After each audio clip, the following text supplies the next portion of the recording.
Yo, what's going on? Listen, my name's Eric Brown Jr., and if you're watching this, you're probably interested in starting some type of mobile business or store on wheels. A while back, I made a video about that very specific topic, and I've had tons and tons of great feedback since then, but I've also had a lot of questions about some of the more nuanced things about starting a mobile business. So that's what this video today is going to be talking about. So before we dive into this video, I'm gonna link that video right up here above so you can go check it out for yourself. It's a very basic video kind of walking you through the different aspects about starting your own mobile shop. This video, we're gonna dive in, like I said, into your questions on that video in a bit more specific, more nuanced way. So here we go.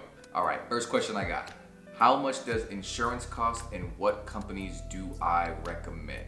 So this question is a little bit tricky, and first and foremost, I am not an insurance agent or broker. I am not somebody who's an expert in all things insurance, but I'm just gonna give you a little bit of my take on what I specifically did for my business. Like a good amount of people who already drive a vehicle, I already had a policy with an insurance provider. Specifically for me, that was Geico, and I had been with Geico for, I don't know, 12, 13 years.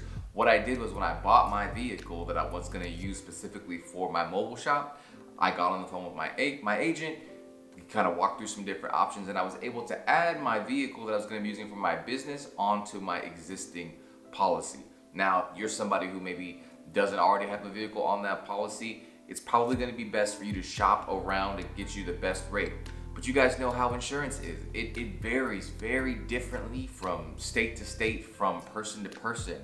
A 85-year-old man may have a very cheaper insurance rate compared to a 21-year-old kid who maybe just is in college and is a bit more expensive to insure. For me, when I added my vehicle onto my insurance, it only cost me about 65 to 80 bucks a month extra on that policy to insure my vehicle with the amount of coverage that I wanted. So before I move on to the next question, you gotta make sure that you're subscribed to this channel. I'm gonna go back through these videos, especially the ones that are covering mobile businesses, and I wanna answer your questions. I wanna get a bit more in depth because there's a billion different questions that people have in all the different scenarios. So I've done my fair share of helping people start their own mobile shops, and I wanna share that with you. So if you're liking this video so far, make sure you subscribe so you don't miss any content. Okay, moving right along. How do you keep the items on top of the shelves from not falling down? Now, I'm assuming that you're talking about when I have my store set up, I've got clothes on racks and I have things literally on the shelves.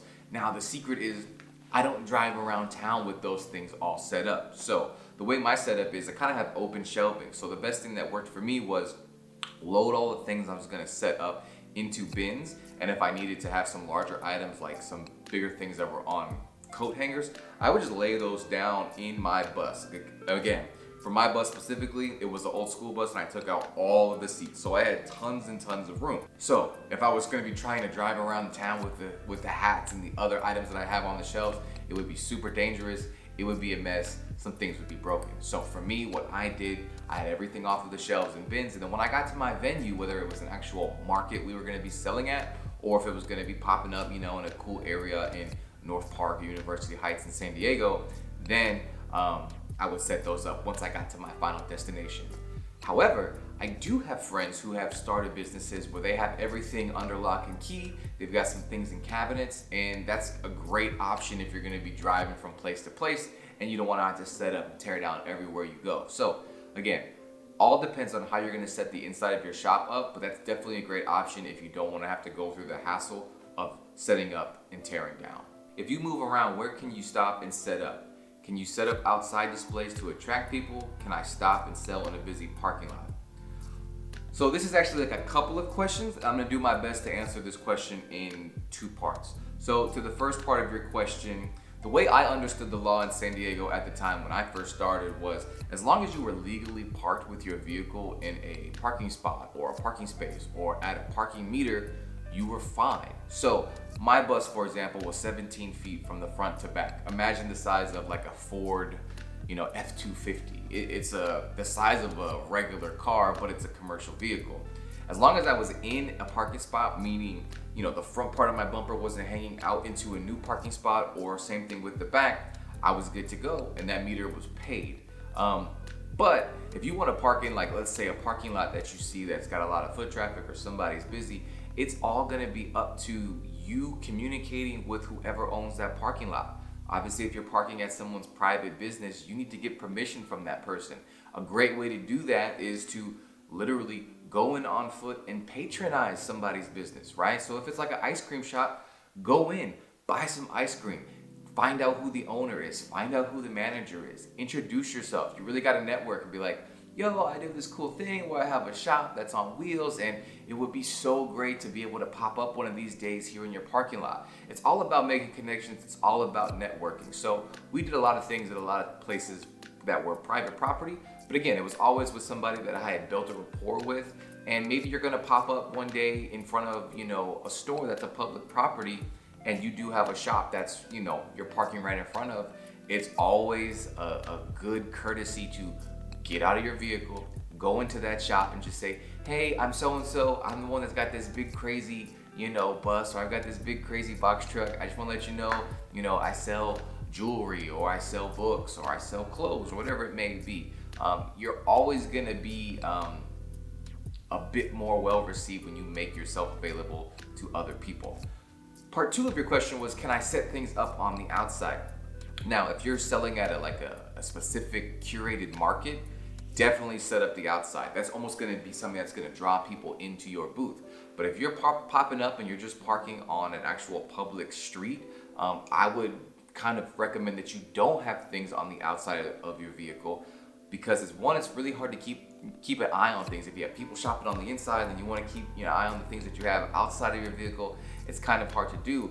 But now you might be crossing into a different type of seller's permit. Again, every city, every state has different regulations. But if you're going and you're selling things now that were inside your vehicle, and now you have things set up on the sidewalk and you're taking up sidewalk space, you're probably falling into a category that's like a street vendor category or a street peddler, and that's a different license and permit from the city. So again, to each their own, do what you want, but just know that you may be doing something that is really not allowed through your city. But again, it's different for everybody. All right, last question for this video. I'm currently looking for a bus for my mobile store. Do you have any recommendations? So for me personally, I think I just got lucky at the time that I was looking for my bus, and I actually found my bus on OfferUp. I downloaded OfferUp and I was just going through looking for RVs, and I was looking for buses. And again, luckily for me, I found my bus in about a week, bought it, purchased it, started the build out on it quickly. But I know depending on where you may be around the country, around the world, it may not be that simple. A great resource if you're specifically looking for like school bus conversions is on Facebook. There's a really great group. It's got almost like 40,000 members. It's called Schoolies for Sale. There's constant posts about people who are buying or looking for or selling their buses. That some of them are completely done, some of them are just shells, some of them are just like, random buses. That's a great space.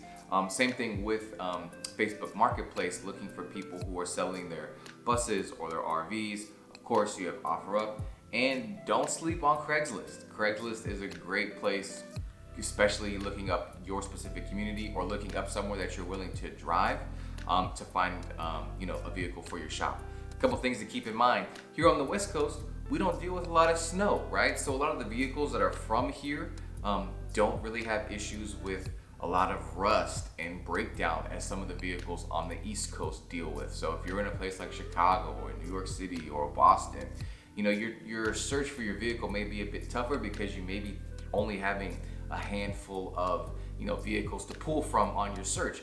But if you're willing to travel, it has been my experience that the vehicles that are here on the West Coast that don't really deal with a lot of the elements, specifically the snow and then the salt from the snow trucks in the winter rusting out the bottom of vehicles, if you're cool with driving, maybe that means you buy a plane ticket, you fly out to Arizona, you fly out to California to buy your vehicle, and then you drive that bad boy back to wherever your destination is going to be.